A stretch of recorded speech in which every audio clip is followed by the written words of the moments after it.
Misterios al anochecer, un programa que te interna en lo mejor de los enigmas, en los hechos misteriosos, la cultura y la buena música. Misterios al anochecer.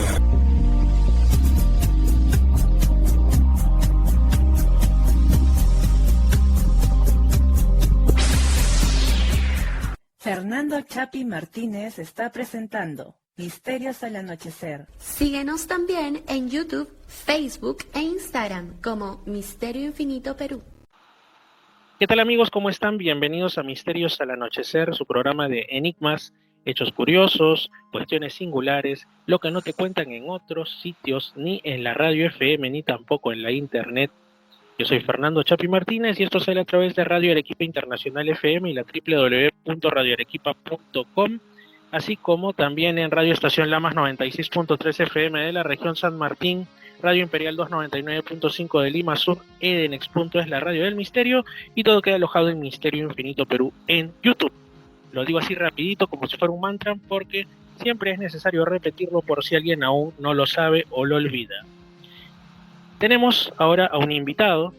Son muchos los temas que tocamos aquí en el programa. Los invitados vienen de distintos lugares y además tienen también distintos oficios, profesiones, algunos ligados directamente a los enigmas. Y justamente Enigmas de la Historia es el nombre del programa de televisión de nuestro invitado para hoy. Primera vez que está en Misterios al Anochecer, él se conecta desde España y su nombre es Roberto Mimó. Está recién iniciando, como digo, este espacio que va en la televisión abierta, en la televisión digital terrestre, ahí en España y también a través de Tu Tele. ¿Qué tal? ¿Cómo estás, estimado Roberto? Bienvenido a Misterios al Anochecer. Muchas gracias, Fernando. Muchas gracias. Un placer y un saludo muy fuerte para ti. Darte las gracias por invitarme y para los oyentes. Entonces, Roberto, el día de hoy vamos a hablar sobre algo que nunca se trató en el programa, además, ¿no? Los enigmas históricos, arqueológicos, arquitectónicos también, de el océano más grande del mundo, el océano Pacífico. Pero cuando mencionamos esto, lo que nos viene primero a la mente quizás sea Rapa Nui, la isla de Pascua. Otros pensarán ya un poco más en Nanmadol también, ¿no? Pocos conocen, sin embargo, las piedras late de las Marianas. Y aún así hay mucho más. Y hay mucho que decir también sobre lo que ya mencioné. Los que somos peruanos conocemos el relato que nos contaba el historiador José Antonio Augusto de Uturburu respecto a Túpac Yupanqui, el hijo de Pachacútec, el que inauguró, por decirlo así, la etapa imperial del Tahuantinsuyo, llegando a Mangareva, algunos dicen que también a Pascua, a las Islas Marquesas. Esto a medio camino entre la leyenda y la posible realidad. Pero sorpréndenos, por favor, Roberto. ¿Qué nos vas a contar? Pues entramos mucho en el tema de la isla de Pascua. Pues mira, de la isla de Pascua, nosotros cuando enfocamos el tema, es cierto que ya ha salido en miles de programas de radio, en muchos programas de televisión, y a mí me daba reparo porque es un tema muy, muy, muy tocado, pero es que es un tema fantástico, la verdad, y lo quisimos tocar desde las dos vertientes, desde un punto de vista arqueológico y desde un punto de vista de creer en la magia, ¿no? Digamos, porque es bonito creer en la magia, como cuando éramos niños. Yo, la verdad que la isla de Pascua, al tema de la magia le veo poco recorrido, sinceramente. Pero al final, pues hay que mostrar todas las versiones a la gente y, como yo siempre digo en el programa, que la gente lea mucho, se informe mucho, piense y decida por sí misma. Y la historia de la isla de Pascua pues es muy similar. Al final, aparte de los moais, que es lo más famoso quizá de la isla de Pascua, tampoco quedan excesivos vestigios. Sabemos que, pues eso, que dominaban un poquito el arte de la escritura, aunque no todo el mundo. La escritura solo la aprendían los sacerdotes y las clases dirigentes. Y la verdad que ese lenguaje tampoco se conoce mucho, porque sigue siendo un enigma, nunca mejor dicho, porque no hay manera de traducirlo, no hay una piedra roseta que nos haga traducirlo. Y luego está pues el tema de los Moai, que fíjate, la civilización Rapa Nui debió de ser una civilización súper interesante y al final solo se les recuerda por esos vigías preciosos y enormes que están con esas caras de tristeza mirando al mar, pero la verdad que tuvo que ser una civilización bastante adelantada para su tiempo, temas de agricultura, temas de organización social, etcétera, etcétera, y es una pena que queden tan poquitos vestigios por la forma tan rápida en el tiempo en el que se despobló prácticamente la isla. Y sobre todo el tema de la extrañeza en cuanto a lo que mencionas de la escritura, porque que se sepa ha sido el único lugar de la Polinesia en la que pues surgió esto, ¿no? Entonces hay quienes dicen, habrá surgido en la propia isla de Pascua, lo cual es bastante extraño porque por su misma dimensión, que no es muy grande, hay poca población, entonces ¿para qué necesitarían escritura?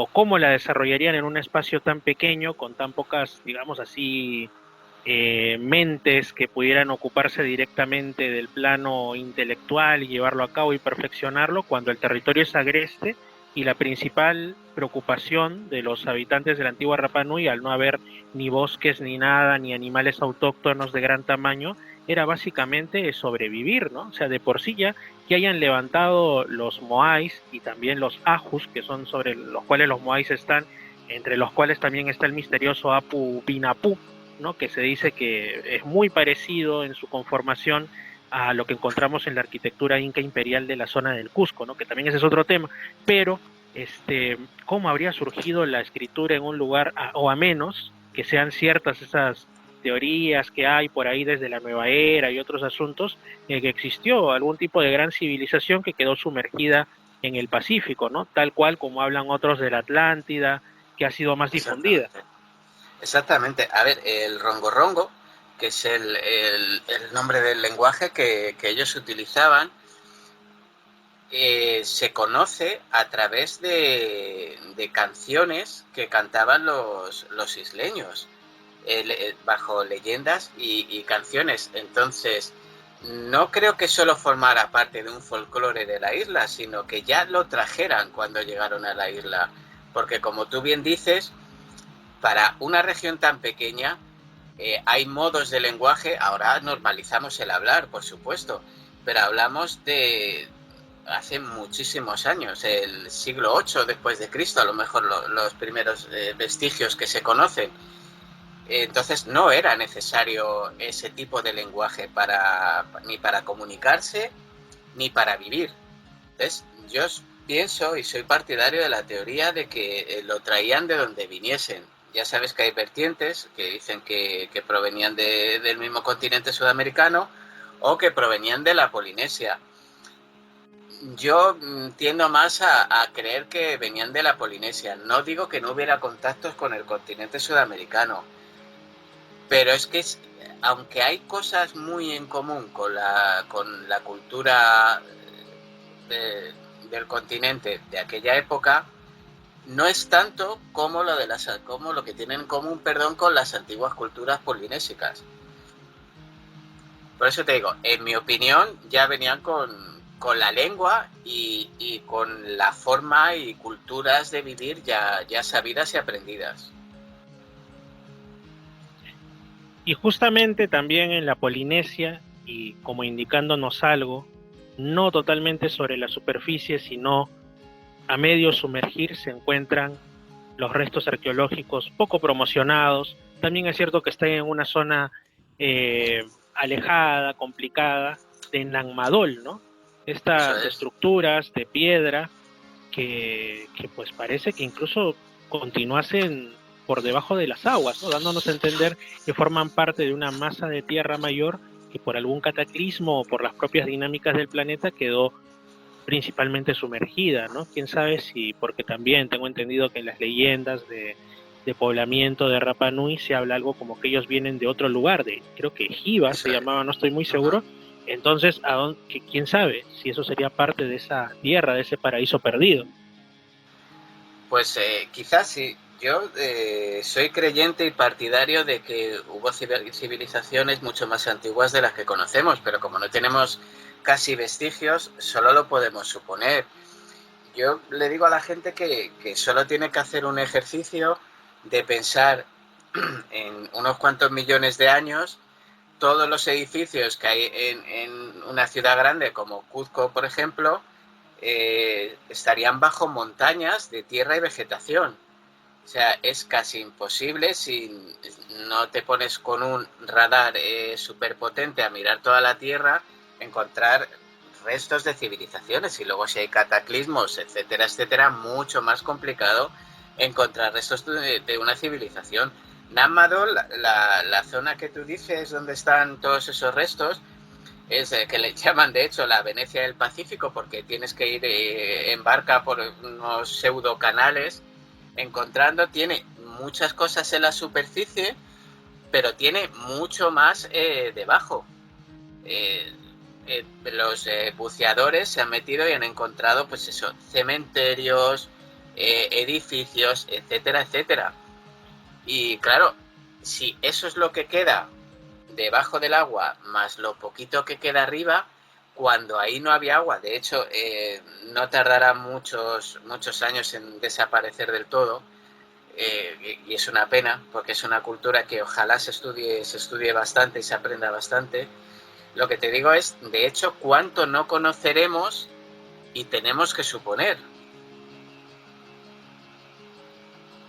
¿Qué opinas, por ejemplo, de algo que para algunos es de una manera definitiva un capricho de la naturaleza, pero habemos los que sospechamos, ¿no?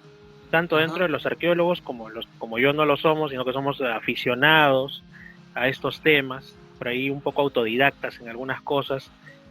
Por ejemplo, que sospechamos de que esto es demasiado perfecto. Hay muchos ángulos rectos que no son comunes en la naturaleza. Estoy hablando de Yonaguni.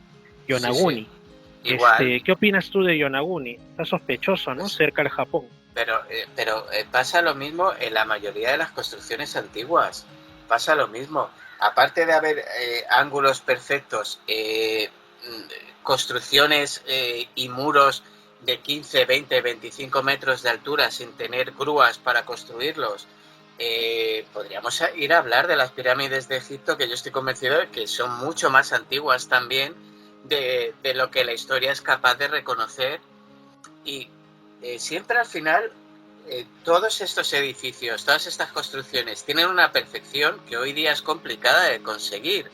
Entonces yo me pregunto, si nos salimos un poquito de la arqueología convencional, de la ciencia convencional, si utilizamos un poquito la lógica, sería justo reconocer que es mucho más lo que desconocemos y lo que nos estamos perdiendo que simplemente pensar que fueron capaces de construirlos con simples poleas, como escuchaba de la isla de Pascua, por favor, con bastidores. Pero ¿alguien ha visto los moais y puede decir que esa gente en esa época podía con bastidores en el suelo arrastrar y levantar esos moais? Es que es imposible. Las leyendas dicen, y con mucha inteligencia, que los moais, por ejemplo, se colocaban andando. Y luego si investigas, y de hecho se ha investigado, National Geographic tiene un reportaje súper interesante, es cierto que iban andando, no andando como podemos andar nosotros, sino con una tipología de cuerdas que hacía que levantados fueran deslizándose, moviéndolo de una manera súper inteligente, súper certera y súper calculada. No es tirar de una cuerda, sino tienes que hacer cálculos matemáticos para que la figura no se caiga y se desliza a la velocidad que se tiene que deslizar.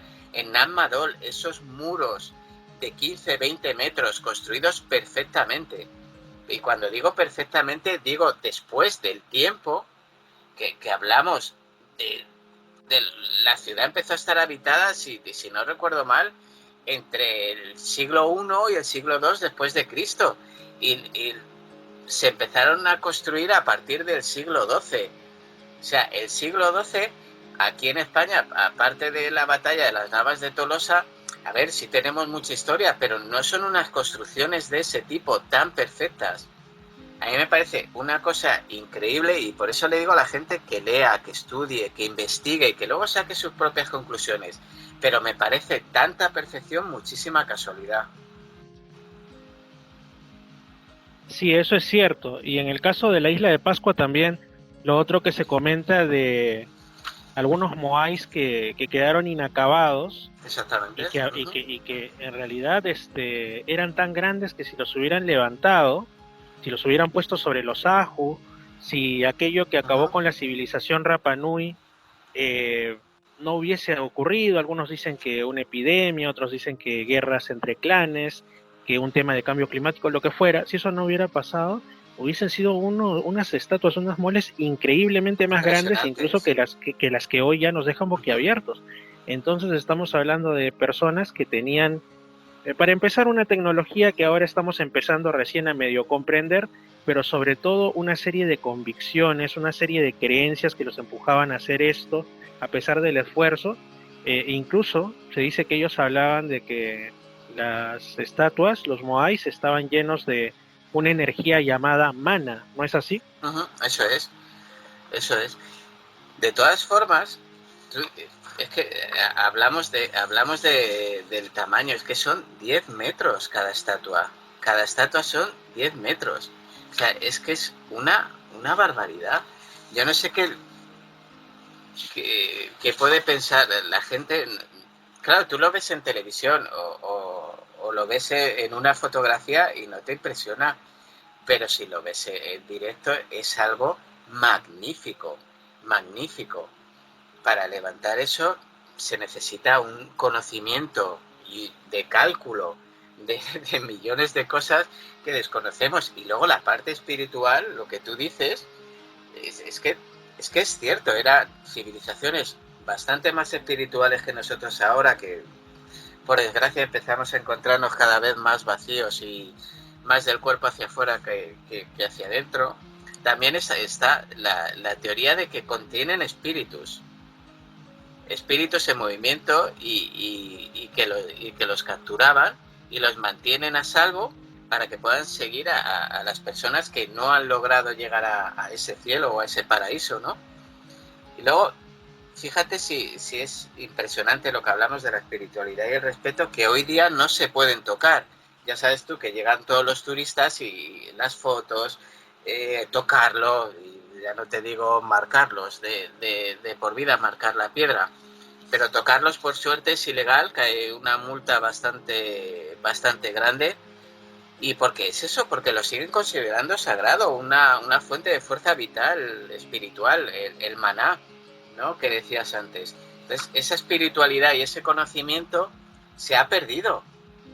No tenemos ni idea, porque solo podemos hacer suposiciones a través de las leyendas, que por cierto, los arqueólogos y la ciencia seria los desestiman. Cosa que me choca a mí bastante, que desestimen las leyendas y el folclore y pues las canciones de un pueblo, porque al final eso explica la historia de cada pueblo.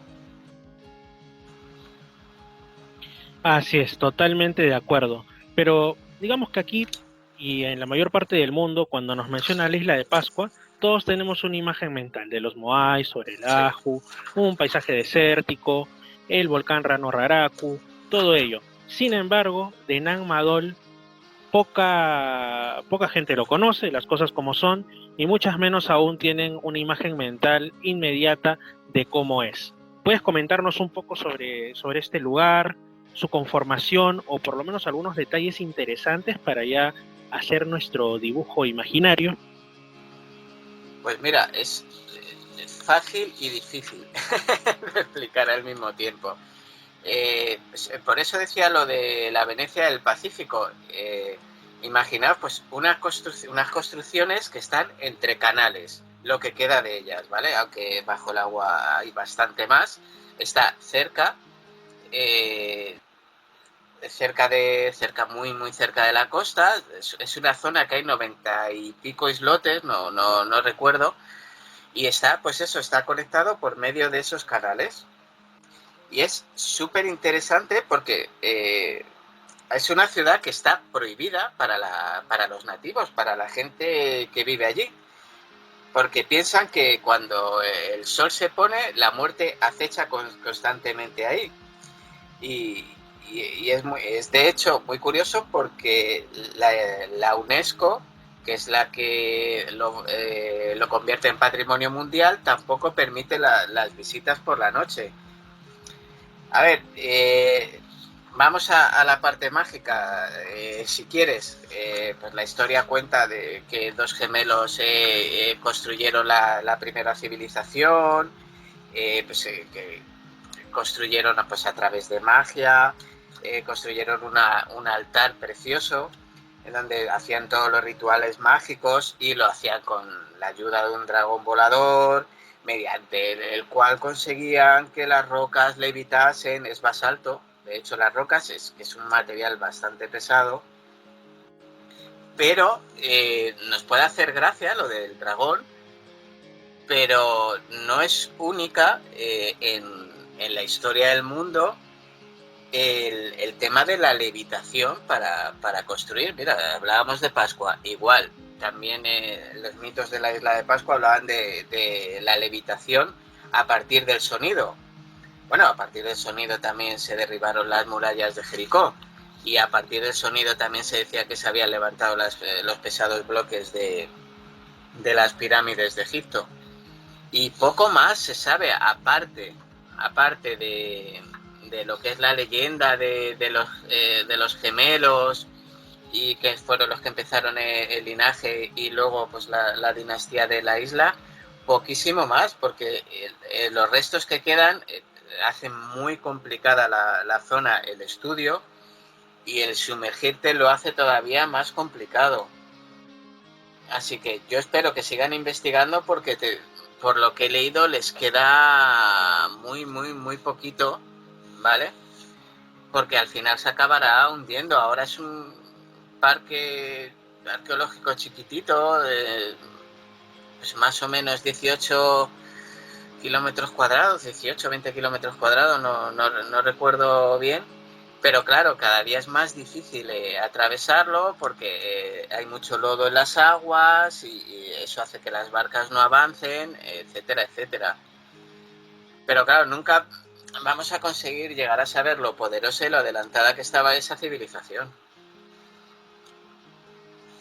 Y sobre todo, ¿por qué eligieron habitar ahí? ¿Qué es lo que había ahí antes? Y sobre todo, ¿en qué momento se hundió, no? Porque de Yonaguni, que vamos a hablar un poco a continuación, que queda relativamente cerca de las costas de Japón, pues se menciona que ese lugar estuvo emergido, sí, posiblemente antes del final del periodo glacial, ¿no? Cuando descendieron abruptamente las masas de agua de los océanos, y entonces el nivel del mar era menor. Pero al decir esto estamos hablando de un periodo de tiempo en el que, de acuerdo a la arqueología oficial, pues los seres humanos hacíamos poco más que algunas hachas de piedra, descubríamos el fuego, y no estaban ni cerca las grandes construcciones de tipo monumental, ¿no? Sin embargo, ahí está Yonaguni, y en el caso de Nang Madol también habría que averiguar, si bien es una tierra que todavía está en proceso de hundimiento, ¿cuándo habría empezado ¿no? Porque eso que mencionas de que la población local aún tiene miedo porque relaciona ese lugar con algo negativo, algo fuerte, da que pensar que fue pues un verdadero cataclismo que arrasó con eso en el momento menos pensado. Mucha gente perdió la vida ahí, y el susto fue tan grande que, a pesar, no sabemos si los siglos o los milenios, pero aún sigue siendo un lugar, no sé si maldito, pero por lo menos extremadamente respetado, al punto que, como tú mencionas, que la UNESCO algo sabrán, me imagino, algo por ahí, alguna leyenda, o hasta arriesgando mucho, porque a veces hay cuestiones de tipo paranormal, ¿no? En enclaves tenidos como de desastre. Quién sabe si algo habrá también de eso, que dicen, no, mejor no ir en la noche para que no se cuestione sobre las cosas raras del mundo. ¿Qué opinas? Claro, al final hablamos de historia y decimos, bueno, pero es que nosotros en esta época solo hacíamos hacha, o estábamos ya haciendo espadas o tal, pero ¿de qué zonas del mundo se habla? Si empezamos la historia oficial con Mesopotamia, etcétera, etcétera, luego Egipto, luego Grecia, luego Roma, etcétera, etcétera, etcétera. Pero esas zonas que desconocemos, sobre todo en Europa, que tenemos un ego muy grande, el viejo continente, que para ser viejo hay civilizaciones bastante más antiguas, pensamos que toda la historia parte desde el conocimiento europeo. Pero nosotros, por ejemplo, llegamos al continente americano en 1492. La historia anterior solo la podemos contar por lo que contaron al Reino de Castilla cuando llegó allí. Pero la historia anterior no la conocemos, no sabemos si estaba más avanzado. Del Pacífico, que ocupa esa inmensa parte del mundo, llena esa masa de agua, no conocemos apenas, es que no conocemos apenas. La zona de Nanmadol, que dicen las leyendas que fueron los dos gemelos que eran magos que llegaron en canoa desde Cata Occidental, que es una tierra mítica, pues llegaron simplemente allí a construir un altar y desde allí se fue construyendo poco a poco la ciudad, o eso dice la versión oficial. Pero de la magia y de todo lo demás no lo sabemos. De todas formas, en uno de los programas también hablamos de las pinturas rupestres de Tassili en África, pues en la parte más calurosa ahora del Sáhara, pero en el momento en el que se datan las pinturas era un vergel. Es igual, la ciencia, no sé si has visto esas pinturas alguna vez, las de Tassili. Yo les recomiendo a todo el mundo. No es por promocionar mi programa, si lo quieren ver en el programa que lo vean y si no que lo busquen en internet. Es una maravilla. Por supuesto, de eso también he hablado en el programa, claro. Sobre todo en esta serie de documentales de JJ Benítez, Planeta Encantado, que tiene pues 2 programones, Sahara Verde y Sahara Azul. Eso es. Eso es. A ver, realmente, no, Sahara Rojo y Sahara Azul, Sahara Verde. Bueno, en fin, aunque era verde. Sí, admiro mucho a JJ Benítez. La verdad, hay muchas cosas en las que estoy de acuerdo con él, en otras pocas no, pero en esa totalmente.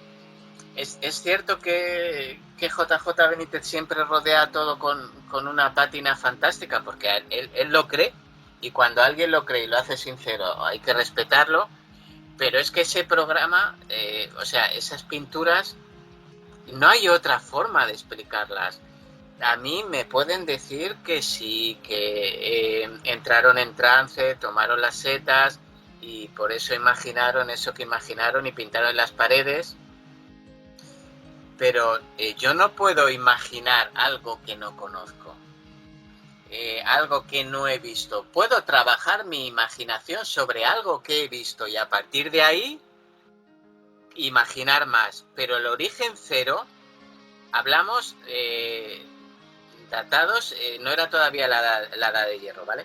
O sea, hablamos de miles y miles de años en los que alguien decidió en una cueva pintar a un señor que parece un astronauta, a señores que levitan, etcétera, etcétera. Entonces, esas culturas conocieron cosas que nosotros ya hoy no conocemos, por los motivos que sean.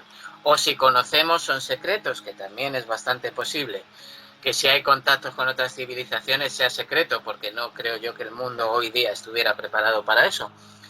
Pero entonces, todas esas civilizaciones de las que no conocemos nada y que la gente desprecia con una alegría y con una explicación lógica y del siglo XXI, se merecen más respeto, más estudio y más conocimiento. Y has hablado, pues hemos hablado de Pascua, de Nanmadol, de Tassili, de Cata Occidental, que era un reino que consideraban mágico. A mí me sorprende muchísimo que todas estas cosas, y con esto que digo no quiero ofender a nadie, soy súper respetuoso con las creencias y de todo el mundo, pero esto les parece una fantasía y el carro de fuego de Elías no, Sodoma y Gomorra no, el diluvio universal no. O sea, si ponemos en la vida que no conocemos, y que solo reconocemos por el folclore de las culturas y los textos que nos han legado en las culturas anteriores, si lo ponemos en una balanza, todo era mágico o no todo era mágico. No podemos decidir que unas cosas sí porque van por nuestras creencias, otras cosas no. Entonces, vamos a respetar, vamos a leer, vamos a investigar, vamos a aprender y que cada uno saque sus conclusiones. Pero no podemos dar hachazos y romper en mil pedazos temas y civilizaciones, muy interesantes. Todo lo contrario, lo que tenemos que hacer es aprender de ellas y evolucionar nosotros y volver a ser espirituales, como éramos. Como éramos antes de que, bueno, a algunos les gusta decir, no, que es un proceso de la propia humanidad hacia la secularización. Yo soy de los que piensan que puede haber sido un proceso, pero dirigido. O sea, hay gente, hay grupos que están interesados en que la espiritualidad se pierda, en cortarles el alma a los seres humanos literalmente, ¿no? Así que volver hacia atrás va a requerir de mucho esfuerzo. Ahora sí, el otro lugar del que yo te estaba comentando es uno que antes se hablaba más, ahora menos, Yonaguni. ¿Qué podemos encontrar en Yonaguni bajo las aguas cercanas, bueno, las aguas del mar de Japón? Bueno, Japón y todo lo que rodea a Japón es otra cultura maravillosa. O sea, es otra cultura desconocida para Occidente. No sé cómo será en Perú, la verdad, o en Latinoamérica. Bueno, de hecho, vosotros sí estáis bastante hermanados, ¿no? Culturalmente. Bueno, en realidad en el caso de Perú y también Brasil y algún otro país un poco más, sí, porque bueno, aquí ha habido bastante inmigración de Asia, ¿no? Entre fines del siglo XIX e inicios del XX llegaron miles de ciudadanos, principalmente chinos, pero también japoneses. Y al final, pues, como suele ocurrir aquí, digamos, el mayor ámbito de fusión, de hermanamiento, han sido temas como la gastronomía, ¿no? Bueno, en realidad eso aquí es bastante común, la gastronomía local suele integrar rápidamente elementos de otras culturas y queda algo incluso más bonito, más delicioso y más valioso. Pero sí, aquí en ese aspecto hay mayor contacto. Entiendo que en el caso de Europa pues es mucho más reciente y no a ese nivel de integración. No, en absoluto. Es una cultura que por suerte estamos redescubriendo. Ahora, a mí me parece una cultura fantástica en el respeto a las tradiciones y en el respeto a su historia. Bueno, los avances tecnológicos y científicos ya ni hablamos. Bueno, hablábamos de Yonaguni. Y fíjate que llevamos poco tiempo, ¿no? Con este tema. Esto se descubrió hace 25 o 30 años o algo así, ¿no? Si no recuerdo mal. Hablo de memoria, ¿vale? Sí, en realidad yo recuerdo que se hablaba de esto como un descubrimiento justamente a inicios de los 2000, ¿no? Esos primeros documentales que me acuerdo que yo vi de adolescente. Bueno, no eran los primeros que veía, pero sí los primeros en los que mencionaban el tema de Yonaguni, generalmente pues de Discovery, de Nat Geo, que en ese tiempo se le decía completo, ¿no? National Geographic. Sí. Y sí, por eso digo, quizá como era novedad, se hablaba bastante de esto, pero ahora ha quedado un poco en el olvido, un poco, digamos, injustamente dejado de lado, desde que convenientemente algunos escépticos dijeron que esto era explicable por la vía 100% natural, lo cual, si es que uno aprecia las formas, la disposición incluso hasta de escalones, es imposible. Es imposible. Hay una edificación que es prácticamente una pirámide de escalones que es imposible. Yo no sé si no lo quieren investigar a fondo por lo que sea. Además que es una zona fantástica para bucear, es una zona de tiburones que es fantástica, pero la Tierra, las fuerzas de la Tierra y el desgaste del océano es imposible hacer líneas rectas. De hecho, la naturaleza es maravillosamente imperfecta en sus líneas. Maravillosa, pero increíblemente imperfecta en sus líneas, en sus curvas, en sus colores. El humano es más racional a la hora de construir y es imposible. O sea, es imposible. Yo recomiendo a la gente que vea las imágenes y lo que te digo. Hay puertas, hay ventanas, hay entradas a sitios que parecen casas. Es imposible. no sé, yo... Y sobre todo lo que a mí más me convenció, que hay escalones, y no solamente Claro, hay escalones, sino claro. que también hay unas partes donde hay como si fueran unos, como unas hendiduras, como las que Sí, se usaban en algunas culturas, por ejemplo en el antiguo Perú, para almacenar alimentos, ¿no? eso es. Bueno, para que la gente se ponga en situación, esto es una zona que está o sea, alrededor de Japón, es una zona que hay bastantes tiburones, es una zona que es para los turistas, para ir a bucear, y bajo una profundidad de unos 20-30 metros hay los restos de lo que parece una ciudad datada, por lo poco que han estudiado, de unos 5.000 años de antigüedad, que ya son años de antigüedad, y es lo que tú dices, hay una pirámide escalonada que es monolítica, o sea, y se ve perfectamente por las fotografías, por los vídeos, que ha tenido que ser tallada. Lo llaman, de hecho, la Atlántida de Japón, pero es que no es posible. Hay escalones, terrazas, no lo sé.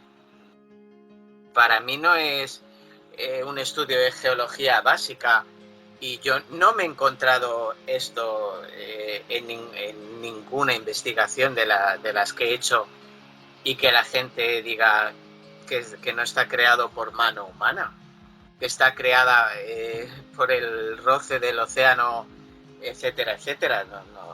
No me lo puedo creer. Soy incapaz de creérmelo. Cada uno que piense lo que quiera. Pero bueno, la verdad que no lo están investigando para nada, en absoluto. No sé por qué, o si lo están investigando y no lo dicen, que también puede ser. Pero a mí me parece un tema fascinante, la verdad. Me parece un tema fascinante. Yo le recomiendo a todo el mundo que busque las fotografías, y los vídeos, y que saque sus propias conclusiones de si eso no son puertas y ventanas, de si eso no son construcciones humanas, y de si eso no es una pirámide escalonada como las que hay en muchas otras partes del mundo, como Latinoamérica, como en partes de otras partes de Asia, en la parte de Europa más asiática. Yo recomiendo a todo el mundo que lo mire. A mí es que es una cosa que descubrí hace poco, no recuerdo quién me lo comentó, y no me dijo que se pensaba que era una casualidad natural. Vamos, mi primera conclusión, y te digo, llevo trabajando en este mundo ya muchísimos años, llevo mucho leído, llevo mucho visto, y como historiador, vamos, no te puedo asegurar al 100% que esté hecho por mano humana, pero creerme lo contrario se me hace muy difícil. Y otro detalle importante es que, bueno, aunque ya son temas más controversiales, ¿no? Más controvertidos. No muy lejos de Yonaguni, en esa zona del mar de Japón, se encuentra un área que tiene su leyenda moderna, ¿no? Aunque dicen que viene desde antes, que es el famoso Mar del Diablo, un lugar donde se han por ahí detectado anomalías electromagnéticas, desaparición de barcos y todo esto, y ahí cerca están esas ruinas, esos restos arqueológicos sumergidos, y esto me recuerda a cuando se decía, que también sobre eso hay polémica, ¿no? Que muy cerca de uno de los, entre comillas, vértices de lo que se considera como Triángulo de las Bermudas, también hay restos sumergidos, ¿no? Sí. Como camino que decían de la isla de Bimini, y otros restos que estarían cerca ya sea a Cuba, y de los que por ahí que salió en algún momento en las noticias y curiosamente lo taparon. No, esto no existe, ¿no? Lo cual es bastante raro, pero también yo quiero pensar que no es por alguna intención oculta y negativa, malévola, sino porque como que resulta bastante pesado aquello de romper y recrear tus paradigmas, ¿no? Aquello de que, bueno, se ha estado hablando que las civilizaciones de una manera progresiva avanzaron desde tal momento, y que antes de eso todo era nada, sencillamente cazadores recolectores, un poquito de alfarería, pero de pronto darte la chamba, darte el trabajo de reescribir, justo como uno de los programas de JJ Benítez, ¿no? Reescribamos de nuevo la historia. Sí, Exacto. es que hay mucha pereza por reescribir la historia. Es Mira, ahora pereza que intelectual. hablabas del Triángulo de las Bermudas, el Triángulo de las Bermudas fue el primer libro que yo me leí relacionado con el mundo de los misterios. Era un librito pequeñito, que todavía lo tengo, era de Charles Berkeley, y a mí me maravilló. Ese es un clásico, yo también lo tengo. Sí, me maravilló. Te digo que tenía 7 años, Fernando, cuando lo leí. Y me maravilló, y yo creo que fue lo que me hizo meterme en este mundo, ¿no? Yo soy muy descreído de muchas cosas, también te lo digo, y pienso que hay mucho mito y mucho interés por creer en la magia. Y yo siempre digo que pasa igual en todas las épocas de los que ven ovnis. Todos los ovnis son lo suficientemente avanzados que son en esa misma época, nunca más. Entonces, soy una persona descreída, y cuando digo que algo me parece mágico, lo digo con la máxima fiabilidad. O sea, no me creo cualquier cosa. Leo muchísimo, me informo muchísimo y no me creo cualquier cosa. Pero cuando hay algo, pues lo que tú dices, el Triángulo de las Bermudas es un misterio que ya se dejó de hablar. En los 80 volvió a estar súper de moda, y ya sabes que estas cosas van y vienen. Pero es que hoy en el mundo hay una agenda política y económica que está aparte de todo esto. Y que nos lleva a que cada vez leamos menos, investiguemos menos y sepamos menos. Al final creamos un mundo de consumo y vidas rápidas, pero vacías. Y yo espero que sea lo que hablábamos, una fase humana. Los humanos a lo largo de la historia hemos tenido muchas civilizaciones desconocidas y conocidas, y muchas fases de las que hemos salido mejor y otras de las que hemos salido peor. Al final somos humanos.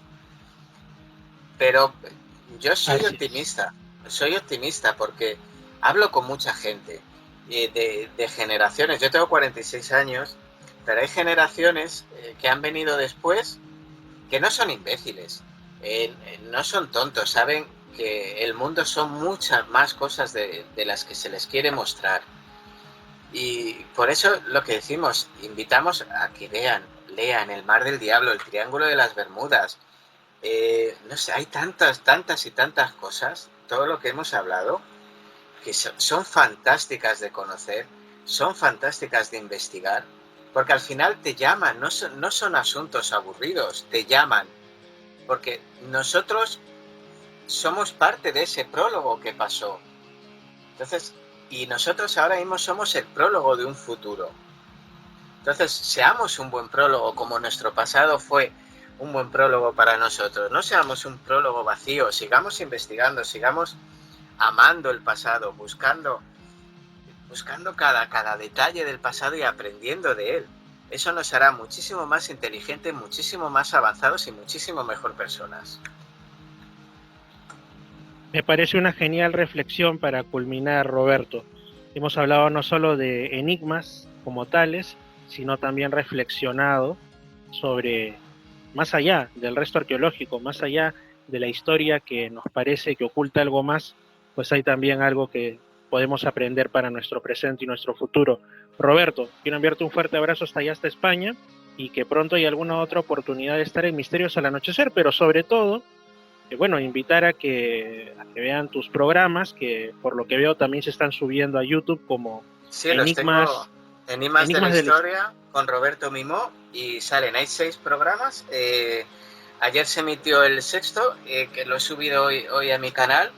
Y bueno, yo les recomiendo, no hablo solo de historia de España, yo soy una persona global, vivo en el mundo, nací en España como podía haber nacido en Pernambuco. No tengo ningún mérito por haber nacido donde he nacido, todo lo contrario. Me encanta España, pero me encanta el mundo y me encanta descubrir el mundo. Y les recomiendo a todo el mundo que lo vean. Ya te digo, tengo en mente un programa sobre Perú. También voy a introducirme un poquito en cosas que pasaron en México, que es un país que me apasiona. Hablamos de la Segunda Guerra Mundial, hay un programa que narra de asesinos en serie, hablamos de muchas cosas, de muchos enigmas, porque al final todo lo que no está resuelto, todo lo que no está terminado, al final es un enigma.